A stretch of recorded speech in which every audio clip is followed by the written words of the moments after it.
Hello students, welcome to government commerce college B Com part third EAFM paper first rural development and cooperation ग्रामीण विकास एवं सहकारिता chapter 5 ग्रामीण विकास की रचना वर्तमान विषय सब पॉइंट सूखे के समाधान हेतु सुझाव suggestion of major for solution of drought.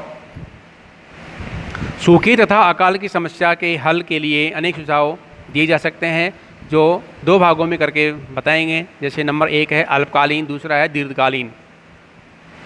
अल्पकालीन सुझावों में सबसे पहले हम नंबर 1 आता है चारे की पूर्ति करना। सरकार तथा स्वयंसेवी संस्थाओं को आधिक्य वाले स्थानों से चारा लाकर अकालग्रस्त क्षेत्रों में चारे की पूर्ति में वृद्धि करनी चाहिए।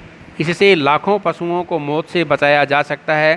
दुधारू पशुओं को चारे की पूर्ति पर विशेष ध्यान देना चाहिए, क्योंकि दुधारू पशु ग्रामीण लोगों की आय व रोजगार का प्रमुख साधन होते हैं एवं ग्रामीण क्षेत्रों में या पूरे देश में जनसंख्या में कि जो बहुत ही आवश्यक भाग होता है बच्चों को दूध की आवश्यकता होती है। दूध की पूर्ति भी उन्हीं से हो पाती है। यदि मवेशी मर जाते हैं तो दूध की पूर्ति नहीं हो पाएगी, जिससे बच्चों का कुपोषण चालू हो जाता है। नंबर 2 है खाद्यान्न की पूर्ति, supply of food grain. Ration की दुकानों के माध्यम से उचित मूल्य पर खाद्यान्न व अन्य उपभोक्ता सामग्री के वितरण की व्यवस्था की जानी चाहिए। नंबर 3 है पेयजल की आपूर्ति, सप्लाई ऑफ ड्रिंकिंग वाटर। सरकार को अकालग्रस्त क्षेत्रों में पेयजल आपूर्ति का समुचित प्रबंध करना चाहिए।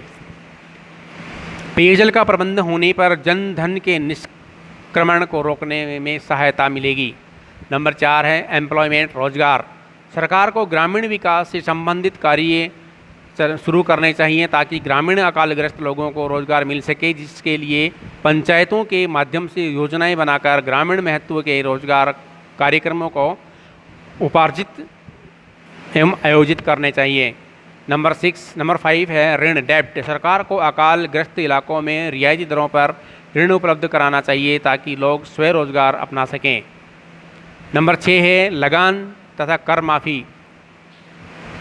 अकालग्रस्त क्षेत्रों में सरकार को भूमि पर लगान तथा अन्य प्रकार के कर माफ़ कर देने चाहिए ताकि वहाँ रहने वाले व्यक्तियों किसानों को कुछ सहायता प्राप्त हो सके।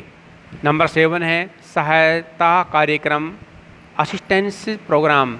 अकाल क्षेत्रों में बूढ़ों, अपाहिजों, विधवाओं, दीनहीन व्यक्तियों की सहायतार्थ अल्पकालीन सहायता कार्यक्रम शुरू करने चाहिए।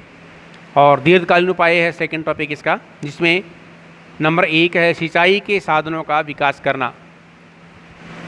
सरकार को स्थानीय आधार पर सिंचाई के साधनों का विकास करना चाहिए। सिंचाई के साधन से पेयजल समस्या का विकास हो सकेगा तथा अकाल व सूखे के समय इनकी भीषणता को कम किया जा सकेगा। शुष्क कृषि का विकास करना, डेवलपमेंट ऑफ ड्राई फार्मिंग। कम वर्षा वाले क्षेत्रों में शुष्क कृषि, ड्राई फार्मिंग पर ध्यान देना चाहिए। शुष्क कृषि के विकास में कृषि उत्पादन में वृद्धि की जा सकती है। इससे रोजगार की समस्या को हल किया जा सकता है। नंबर 3 है वृक्षारोपण। भारत में सूखे एवं अकाल का एक कारण वनों की कमी है, अतः सरकार तथा स्वयंसेवी संस्थानों को गांवों में अधिकाधिक वृक्षारोपण करना चाहिए।